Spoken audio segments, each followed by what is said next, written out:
Hello guys, welcome back again to my lecture bersama saya Ferian Fauzi Abdullah. Kali ini di mata kuliah e-business yang akan menceritakan akan membahas tentang revolusi teknologi digital teman-teman semuanya yang kemudian membuat ya macam-macam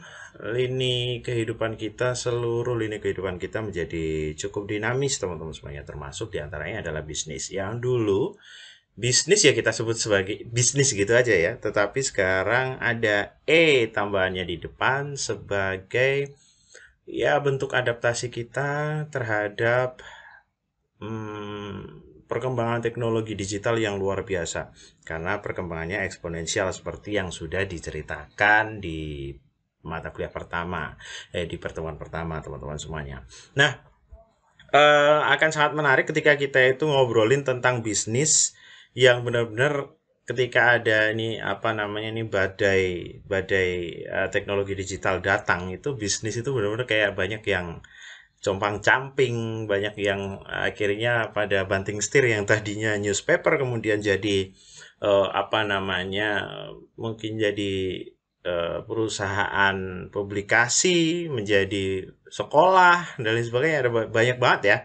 Jadi perusahaan-perusahaan yang kemudian banting setir ya dikarenakan gempuran dari teknologi digital ini yang eksponensial yang cepat luar biasa. Bahkan ada yang tadinya kursusan bisa jadi kampus, ya kan? Amikom gitu ya, yang dulu kursusan, kemudian akhirnya menjadi kampus yang sekarang jadi universitas, teman-teman semuanya. Dari Amik Amikom, dari STIMIK Amikom, kemudian jadi Universitas Amikom, dan itu semuanya tidak lepas dari betapa luar biasanya teknologi ini berkembang. Dan kebetulan memang dari awal Amikom dari Amik Amikom ya teman-teman semuanya itu mengusung teknologi yang saat itu memang di Jogja belum banyak yang mengambil istilahnya major di teknologi ataupun ilmu komputer. Nah, teman-teman semuanya banyak sekali. Nanti kita akan bahas tentang perusahaan-perusahaan tersebut, kemudian apa ya sih yang berubah, sehingga nanti ketika teman-teman semuanya memiliki bisnis ataupun masuk ke perusahaan itu nggak begitu kaget.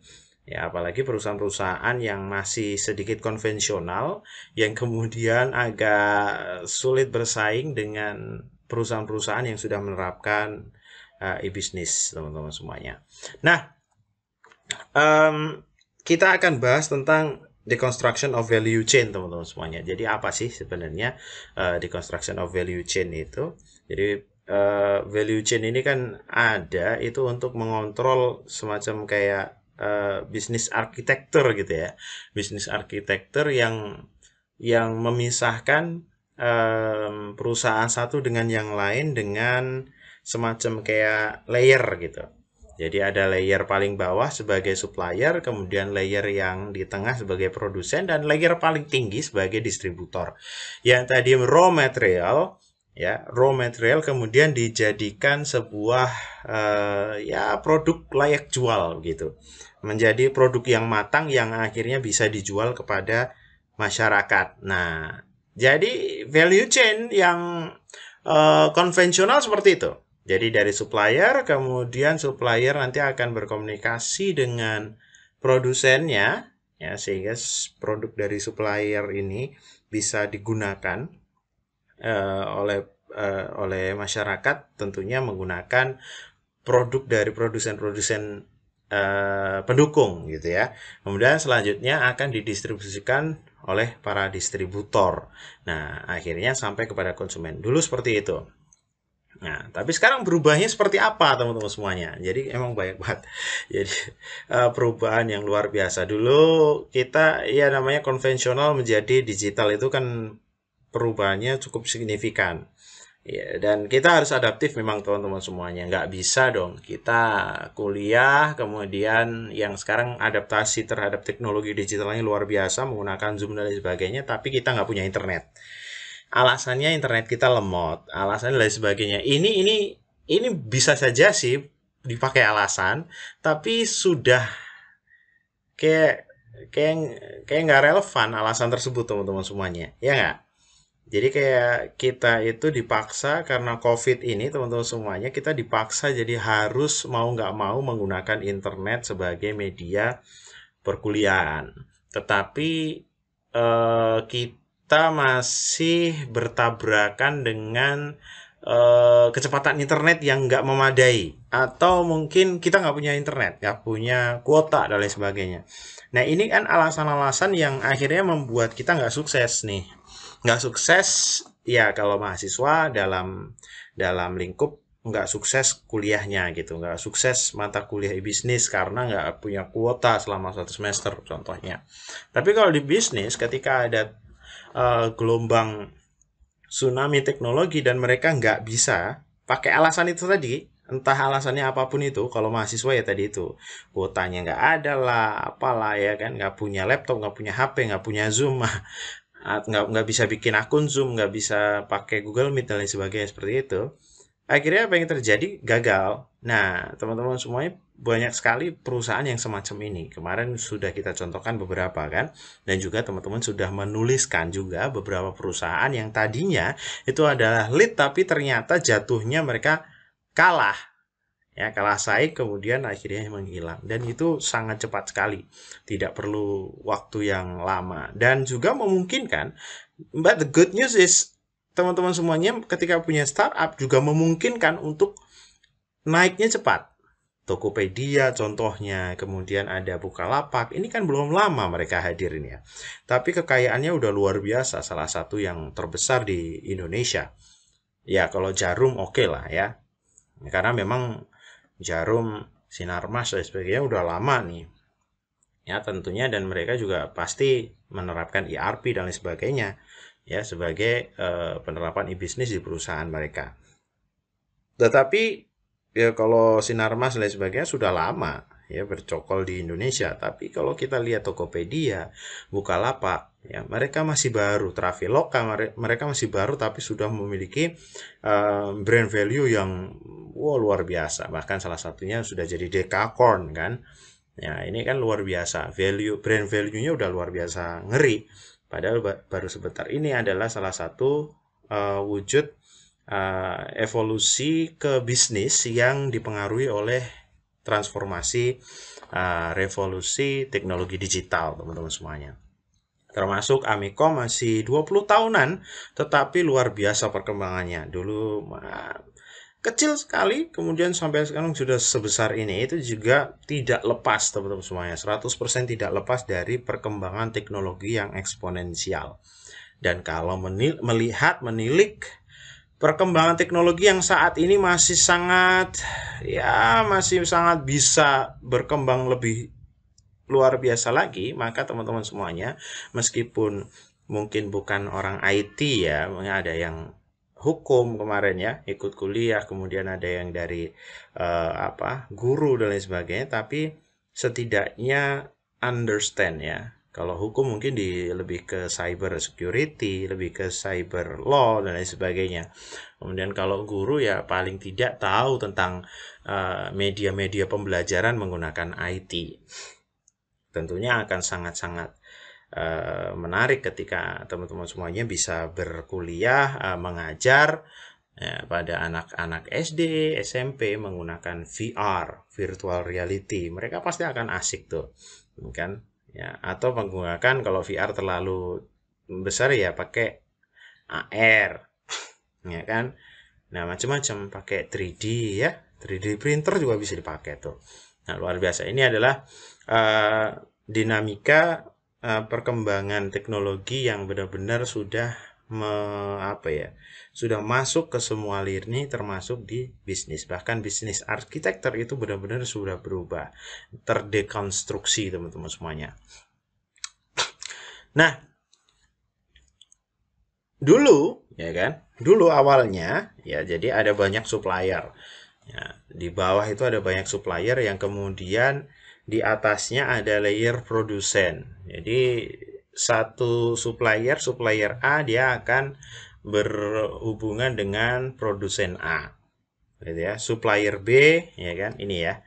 Supplier B dia akan berhubungan dengan produsen B, supplier C dan lain sebagainya. Dulu ini untuk yang konvensional. gitu kan. Karena belum ada integrated system, belum ada website dan lain sebagainya. Adapun website belum bisa secanggih sekarang, yang bisa real time, yang bisa auto update, auto count, macam-macam, ya kan, dan lain sebagainya. Ya, jadi dulu seperti itu, supplier, produsen, kemudian dilanjutkan paling atas adalah distributor. Di raw material, jadi bahan mentah yang kemudian diproduksi, ya, dan setelah itu akan didistribusikan. Kalau di bisnis yang lain mungkin kita coba pakai, kalau tadi kan untuk makanan gampang ya, jadi supplier, produsen, distributor makan. Indomie contohnya mungkin ya. Kita akan contoh Indomie, mungkin suppliernya adalah supplier tepung beras ataupun garam dan lain sebagainya. Nggak mungkin dong Indomie bikin garam sendiri kan, pasti dia punya supplier. Nah, kemudian selanjutnya diproduksi oleh perusahaan Indomie. Indomie itu perusahaannya apa ya? Saya nggak tahu juga ya. Nah, kemudian setelah itu didistribusikan oleh perusahaan yang sudah bekerja sama dengan Indomie. Entah itu Indomaret, Alfamart, ya, Super Indo, ya, Pamela, dan lain sebagainya. Tentunya sudah ada perusahaan distributor. Nah, dulu secara konvensional, perusahaan A akan hanya perusahaan supplier A biasanya akan hanya berhubungan dengan produsen A. Kemudian akan berhubungan lagi produsen A dengan distributor A. Jadi kayak kayak ada loyalitas gitu ya. Nah, ini entah lebih bagus ataupun lebih buruk, itu kan tergantung sudut pandang teman-teman semuanya kan. Nah, jadi semacam kayak ada loyalitas gitu. Karena kenapa kok kayak gitu dulu? Karena jadi gini, nggak usah jauh-jauh deh. Teman-teman semuanya sekarang karena ada Tokopedia, ada Shopee, itu ketika mau beli sesuatu teman-teman lebih mudah dalam membandingkan, ya nggak? Jadi umpama saya mau beli HP, nah, kan? Saya mau beli HP, saya akan searching, mau beli HP Mi 10 maunya, ya kan? Saya ketikkan Mi 10 gitu, Mi 10, maka akan keluar di situ. Bisa diurutkan berdasarkan harga, bisa diurutkan berdasarkan ulasan dan lain sebagainya. Maka saya bisa memilih seller satu dengan yang lain. Dan saya akan pilih best value yang mungkin harganya paling pas. Ya kan? Oke, harganya ada yang murah tapi second, nggak mau. Oke, ada yang harganya murah tapi ternyata garansinya nggak resmi, saya juga nggak mau. Tapi agak ya mahal dikit tapi garansinya oke, kemudian dijamin oleh tokonya resmi dan lain sebagainya. Nah, ini cocok nih. Nah, kemudian saya bandingkan yang sejenis, teman-teman semuanya. Ternyata paling murah ada di perusahaan B. Maka ini kan semacam kayak membandingkan. Nah, supplier, produsen, dan distributor di value chain yang konvensional itu nggak punya akses seperti itu. Semacam kayak saya dulu kalau beli komputer ya ada di Alnek dulu gitu ya, kalau orang Jogja ya. Di Alnek. Maka saya nggak akan pernah pindah-pindah di Alnek. Karena waktu itu belum ada website yang memadai, yang ya kalaupun ada kita belum percaya saat itu, saat saya masih kuliah. Maka ketika saya ya, e-commerce saat itu ketika kuliah adalah termasuk diantaranya how to gain apa namanya trust dari customer. Itu ada trik-triknya, ada ilmu komunikasinya bagaimana dan sebagainya, ya. Nah, kalau sekarang trust itu udah didapat, ya. Jadi online ini udah bukan sesuatu yang tabu. Kalau dulu zaman saya kuliah S1 itu semacam kayak ini bohong apa enggak sih? Apalagi baju. Jualan baju itu kayak orang-orang juga malas gitu ya. Nanti nggak cukup deh. Nanti malas lah kalau kegedean dan lain sebagainya. Makanya bisnis retail baju, keramaian dan lain sebagainya masih laris. Tapi sekarang sudah ada pergeseran yang cukup signifikan. Orang beli baju pun sudah berani online dan lain sebagainya. Ya, bahkan orang bisa sudah nggak loyal lagi pada satu toko, dia akan loyal kepada harganya, benefit yang ditawarkan, ya. Iya, bisa bagus bisa enggak sih. Kalau loyalitas sekarang kan, kalau dulu loyalitas tanpa batas, kalau sekarang loyalitas dibatasi oleh benefit. Ya gitu, karena ada teknologi teman-teman semuanya. Ya, Kalau dulu saya hanya beli di Alnek, sekarang saya akan bandingkan dengan Dazzle, dengan mungkin Starcom, dengan mungkin Els, ya, beberapa toko online aksesoris komputer dan komputer yang sejenis, sehingga saya mendapatkan produk yang best value dibandingkan di antara beberapa toko tersebut. Nah, karena badai teknologi ini, maka value chain ini juga berubah. Supplier itu bisa berhubungan dengan produsen A, B, C, D. Dulu Samsung, kita contohkan di bidang handphone ya, coba ya. Dulu Samsung mungkin dia hanya memproduksi spare part HP untuk iPhone, tapi dengan perkembangan rapid technology development ini, revolution ini teman-teman semuanya, ya, sehingga Samsung sudah mulai membuat sendiri. Tidak hanya sebagai supplier, bahkan Samsung ngambil, ya kan, mungkin ketika membuat handphone dia berubah, dia bukan dari jadi supplier lagi, dia jadi produsen. Dia suppliernya ya mungkin dari perusahaan-perusahaan Qualcomm, ya, ataupun mungkin kalau kamera Sony mungkin ya. Nah, mereka jadi supplier dari perusahaan Samsung. Dulu Samsung suppliernya iPhone, Apple, sekarang Samsung jadi produsen, suppliernya adalah beberapa perusahaan hardware, handphone dan lain sebagainya. Kemudian distributornya kalau di Indonesia ada Bisel, ada ya Samsung Indonesia, ada macam-macam, ya kan. Nah, akhirnya bahkan Bisel itu nggak cuman nggak cuman Samsung doang, iPhone juga dan lain sebagainya. Kenapa? Karena sangat mudahnya sekarang teknologi itu benar-benar mempermudah informasi untuk tersebar, sehingga ada this construction of value chain. Nah, di bawah teman-teman semuanya di supplier itu mereka semakin mengecil ya, karena dia adalah scale company, jadi perusahaan yang besar, yang monopolistik, ya kan. Itu di bagian paling bawah.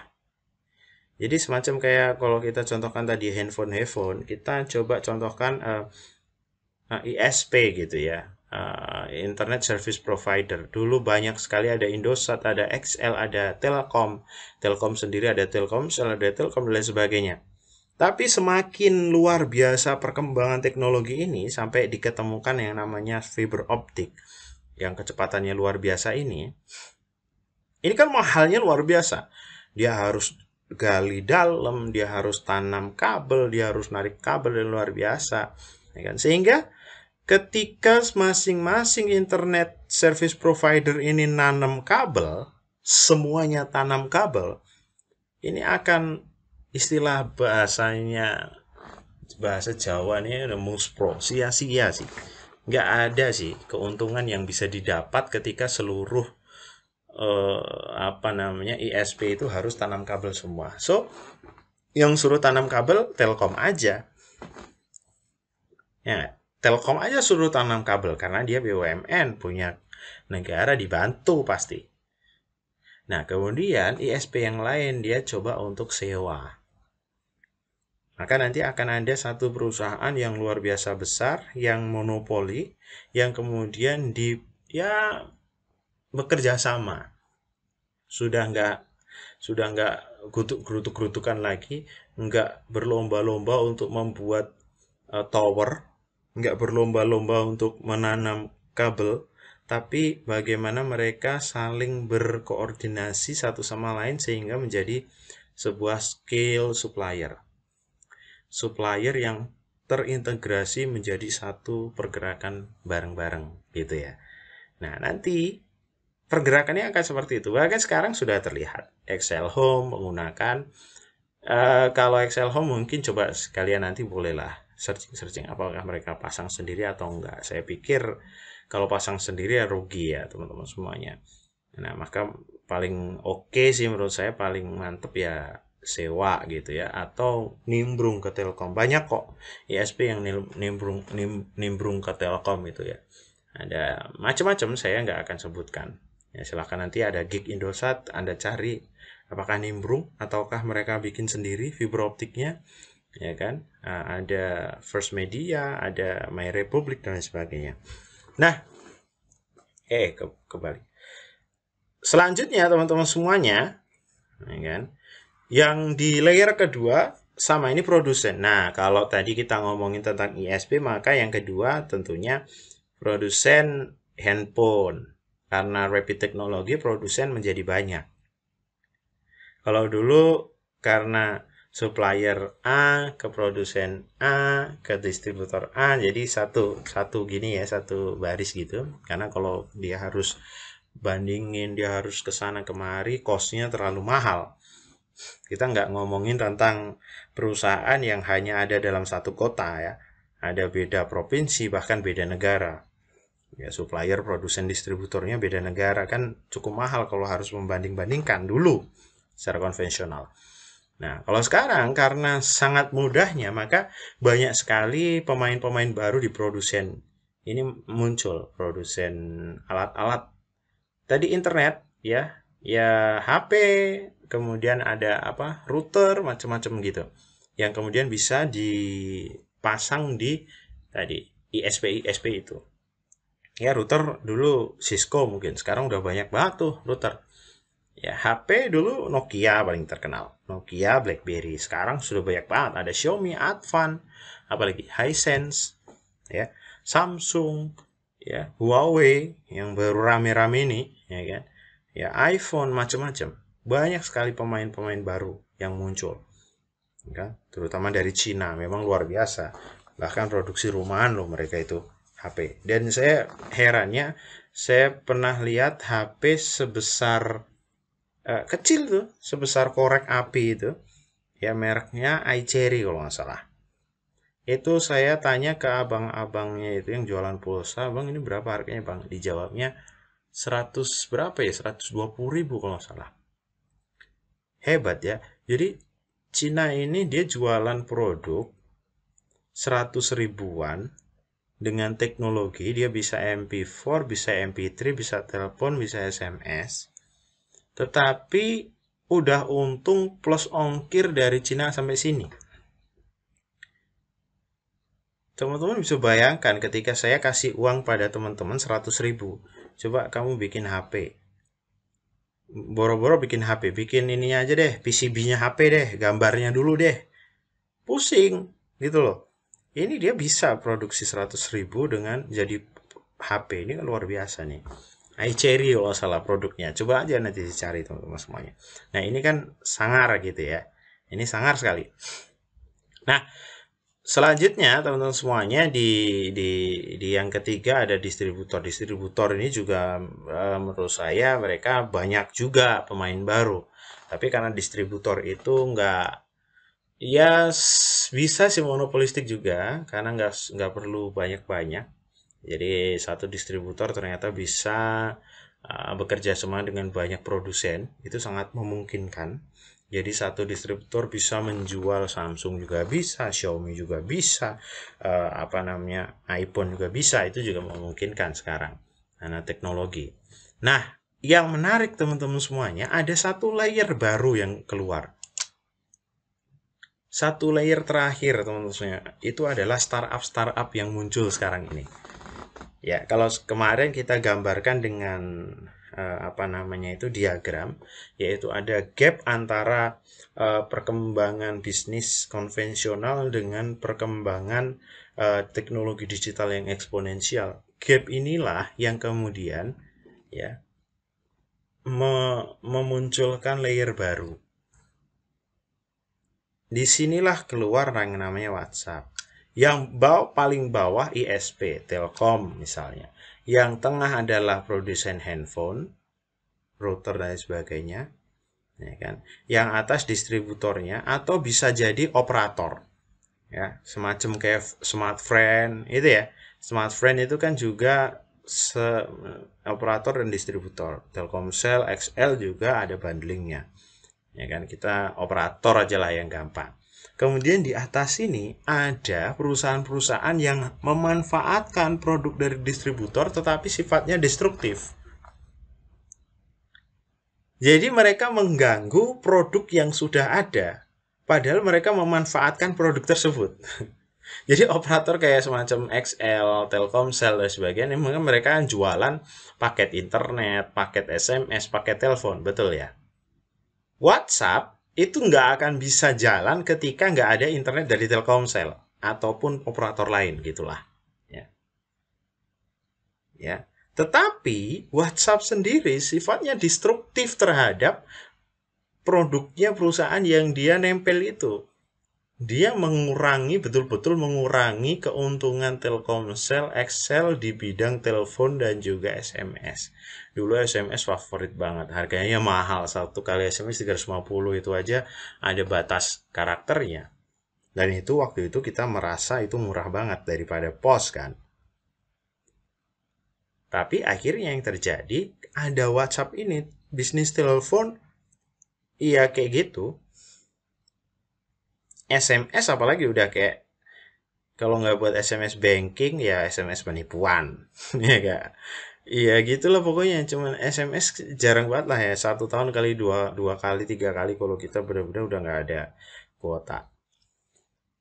Selanjutnya kita menggunakan WhatsApp, telepon, video call, dan lain sebagainya. Skype contohnya. Dan teman-teman semuanya nggak cuman bisnis telekom yang benar-benar terpengaruh.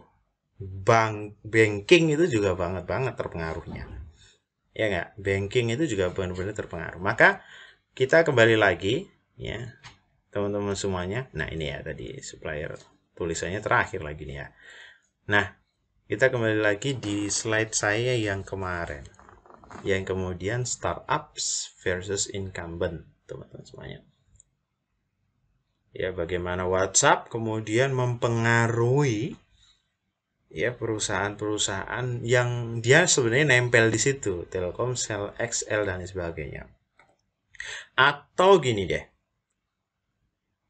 produsen mobil, distributor mobil, itu apakah ada pengaruhnya dengan adanya Grab? Teman-teman semua pikirkan aja secara teoritikal. Apa kira-kira Grab ini mempengaruhi penjualan sales dari distributor mobil apa enggak? Tentunya ada korelasinya. Kenapa? Karena ternyata Grab dengan beberapa distributor mobil itu ternyata mereka bekerja sama. Jadi ada beberapa driver yang dimudahkan lah gitu ya dalam mengambil utang mobil untuk kredit dan lain sebagainya ketika jadi driver Grab ataupun Gojek, nah, ataupun apa itu. Saya pernah mendengar seperti itu. Berarti ada korelasinya antara sale dari entah itu menaikkan entah itu menurunkan teman-teman semuanya. Ya kan? Nah, kadang-kadang menaikkan itu alhamdulillah. Tentunya kalau di divisi internet di Telkomsel, XL, kemudian Smartfren dan lain sebagainya, tentunya naik luar biasa ketika ada WhatsApp, Skype, dan kawan-kawan. Tapi divisi SMS, divisi telepon, iya, MMS apalagi itu udah mati tuh ya. Nah, jadi startup ini teman-teman semuanya, new business ini benar-benar kayak kayak mempengaruhi betul di bagian distributor dan produsen, terutama di distributor. Karena kadang-kadang mereka itu benar-benar memanfaatkan produk-produk yang dikeluarkan oleh distributor tapi sifatnya kadang-kadang distraktif. Contohnya OVO, GoPay, mereka kan nempel di bank. Tetapi OVO GoPay ini saya pikir agak-agak destruktif kepada bank-bank konvensional karena kadang-kadang dulu untuk transaksi online semua pakai e-banking gitu ya, tapi sekarang rata-rata kita pakai OVO dan GoPay aja udah cukup. Ya. Nah, ini teman-teman semuanya startup dan incumbent. Nah,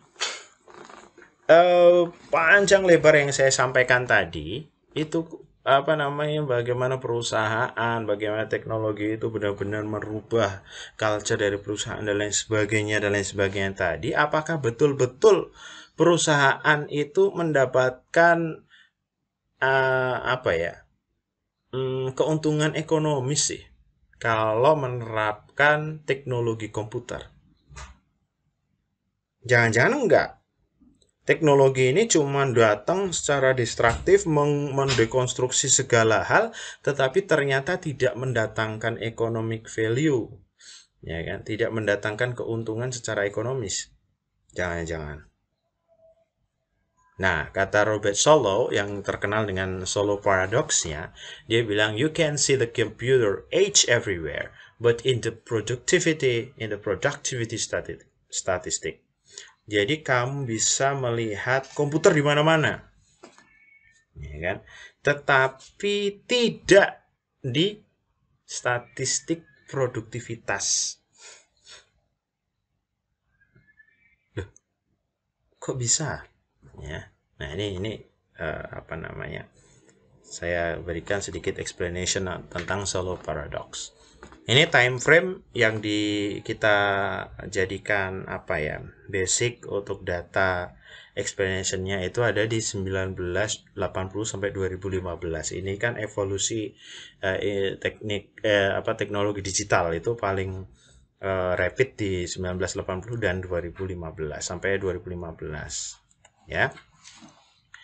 Jadi IT sektor sendiri teman-teman semuanya dari sekian lama 80 sampai 2015 itu menghabiskan kurang lebih 6 dolar triliun.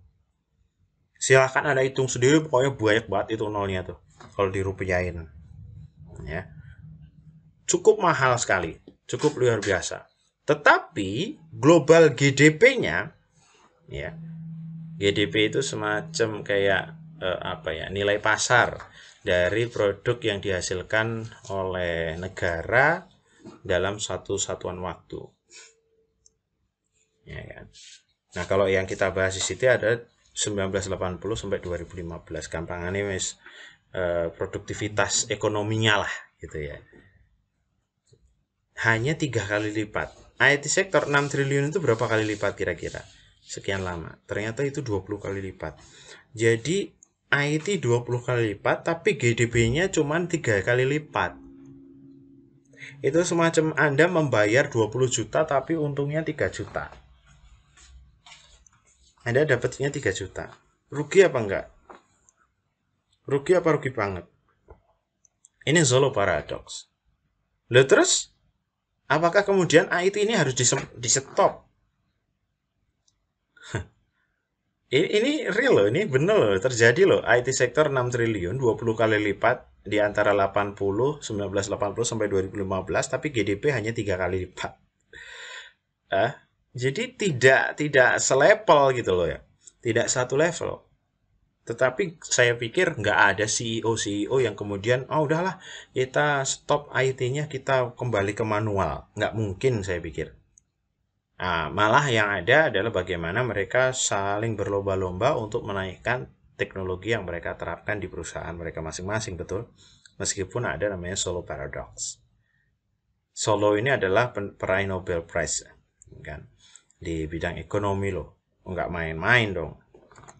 Ya, nah maka kita coba untuk solving, kita udari benangnya itu. Jadi benang ini kan ruwet ini, paradoks itu. Maka kita coba apa sih yang membuat IT itu kok mahal sekali tetapi produktivitas ekonominya rendah.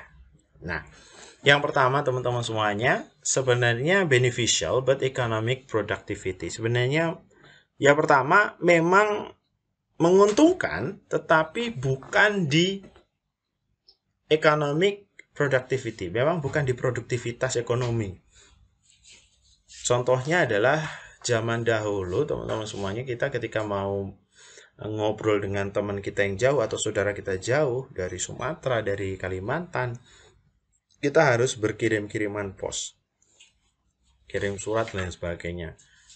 Sampainya lama, kadang-kadang 1 bulan, kadang-kadang 1 minggu, kadang-kadang 2 bulan, kadang-kadang nggak nyampe. Dan kita nggak bisa ngecek udah nyampe apa belum, udah nyampe apa belum juga nggak dibalas-balas dan sebagainya.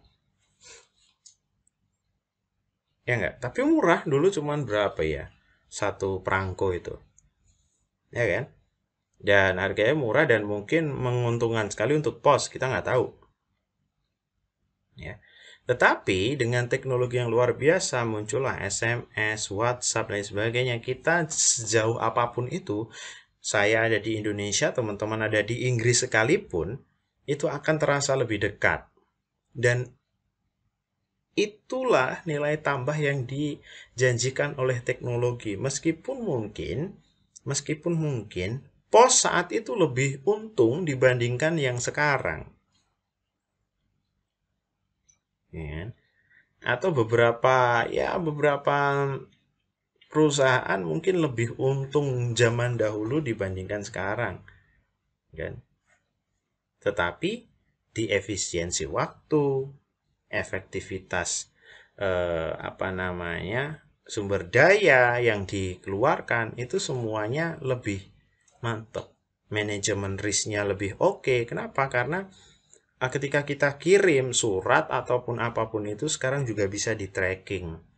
Kalaupun nyampe kita bisa SMS, WA, atau bisa seneng lah nyampe, udah nyampe. Kalaupun nggak nyampe kita bisa protes, kita bisa klaim garansi dan lain sebagainya, kan? Garansi, asuransi, sorry, kan, dan lain sebagainya. Maka menguntungkan, tapi memang bukan di bagian ekonomi produktivitas ekonomi, tetapi tetap menguntungkan, tapi di bidang lain, gitu ya. Nah, yang kedua, teman-teman semuanya, menguntungkan di GDP, ya, tetapi memang membutuhkan waktu. Jadi untuk perusahaan-perusahaan yang pernah mengubah culture-nya, mengubah teknologinya secara major, secara besar, itu mereka pasti akan, oh, it's normal. Membutuhkan waktu, segalanya membutuhkan waktu. Ketika ada teknologi baru yang dipasang, itu memang benar-benar kayak rugi, itu udah biasa. Kenapa? Karena membutuhkan waktu. Teknologinya dipasang, butuh waktu, ya kan? Kemudian training kepada karyawannya butuh waktu, butuh dana, ya enggak? Itu pun ketika mereka sudah di training lama dan sebagainya, udah bisa pakai, kita masih nunggu, kita masih butuh waktu sampai karyawannya itu benar-benar kayak menguasai betul teknologi tersebut. Kan? Nah, teman-teman semuanya, on GDP memang beneficial di GDP, tapi kadang-kadang butuh waktu, kan? Nah, sekarang berarti kalau sampai 2015 itu 3 kali, berarti malah bagus dong. Ini sudah mulai kelihatan keuntungannya. Memang tahun 90 mungkin enggak. Mungkin bahkan negatif. Rugi semua GDP karena untuk negara-negara yang dia memasang IT. Ya, dia invest pada IT sektor yang luar biasa banyak, mereka rugi semuanya. Produktivitas ekonominya rendah. Tapi sekarang udah mulai kelihatan tuh. Ya. Nah, yang ketiga, penjelasan yang ketiga, memang dia beneficial, dia menguntungkan on GDP, di GDP-nya dia menguntungkan, dan short term, nggak lama, tapi neutralize. Dia ternetralisir oleh beberapa hal. Ya. Kompleksitas dari suatu produk. Ya. Kompleksitas dari suatu tuntutan pekerjaan di perusahaan ketika ada teknologi. Dulu yang namanya Scrum, Agile, ya nggak ngerti dong. CEO dulu mungkin, ya, direktur utama CEO itu pekerjaannya cuma 1-4, sekarang harus 9, ya kan, job desk-nya harus 10, harus 12. Umurnya dulu mungkin CEO ya bisa sampai 80-90 tahun, sekarang dengan teknologi yang kecepatannya luar biasa, umurnya juga hanya bisa sampai 50-an tahun. 60 tahun mungkin udah nggak catch up dengan teknologi yang ada. Sehingga hal-hal non-teknis seperti ini itu menetralisir keuntungan dari GDP yang tadinya untungnya besar tapi harus nomboi istilahnya. Ternetralisir hal-hal yang semacam itu. Dulu dengan harga yang sama 1 jutaan, kita hanya bisa dapat HP Nokia buatan New Zealand, harganya mahal dulu loh. Kemudian SIM card aja 500.000 loh. SMS, 1 kali SMS 350, hanya berapa karakter aja itu kan. Tapi sekarang dengan uang 1 juta, perusahaan harus bisa memastikan HP itu bisa untuk WA, untuk foto, kameranya juga harus cukup bagus. Kameranya pun nggak terima dong satu doang, dua sekarang, depan belakang. Bahkan belakang itu ada yang kamera sampai 4. Depan itu juga ada kameranya 2. Itu yang menetralisir keuntungan ekonomi gitu loh. Tetapi sebenarnya ada untungnya yang luar biasa itu. Jadi kayak semacam teknologi demand. Ya, jadi menuntut untuk pengembangan produktivitas yang seperti itu. Yang akhirnya menetralisir GDP, ya kan? Produktivitas ekonomi. Nah, itu teoretikal. Ya, kira-kira kayak gitu, teoretikal. Ya nggak? Bisa diterima nggak teoretikalnya? Nah, teman-teman semuanya, selanjutnya, tugas teman-teman semuanya silahkan untuk menjelaskan hal ini secara empirik. Kalau teoretikal sudah saya jelaskan. Kira-kira yang menjelaskan untuk men-solve Solow paradox tadi seperti itu 3 hal. Nah, kalau empirisnya, paper atau artikel, ya kan, benar-benar hubungan teknologi digital ketika diterapkan, implementasi teknologi digital di suatu perusahaan atau suatu negara yang kemudian berhubungan erat dengan gross margin atau GDP lah boleh. Nah, silahkan setelah Anda menemukan bukti-bukti empiris itu, Anda tuliskan analisis Anda based on bukti empiris, penelitian, riset, dan sebagainya di waskita.amikom.ac.id pada bagian tugas yang ada di bawah. Itu saja dari saya cukupkan sekian untuk perkuliahan hari ini. Untuk selanjutnya adalah kita forum group discussion untuk membahas tentang apa yang sudah sampaikan dari awal sampai akhir tadi. Saya Firen Fauzi Abdullah undur diri. Assalamualaikum warahmatullahi wabarakatuh.